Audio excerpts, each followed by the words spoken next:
À la dernière audience, vous savez que ce tribunal a joint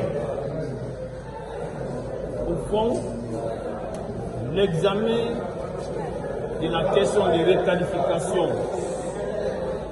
requise par le ministère public et une partie des parties civiles.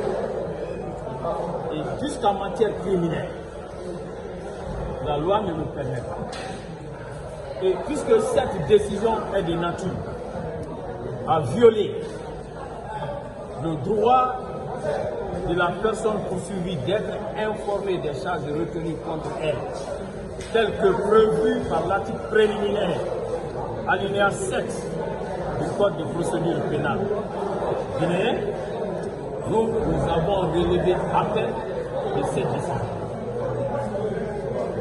C'est en raison de l'effet suspensif de ces recours que nous avons introduit aujourd'hui.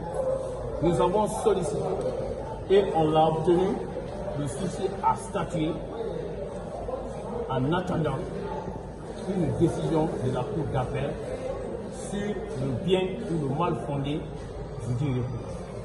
C'est ce qui vient de se passer. Nos clients ne sont pas pressés pour être jugés dans un cadre qui ne leur offre pas les garanties d'un procès juste et équitable.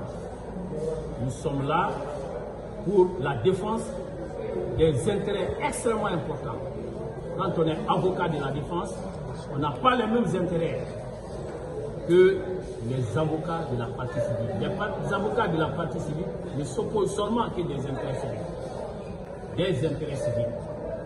Et actuellement, ces intérêts civils sont même pris en charge parce qu'on parle d'une commission d'indemnisation.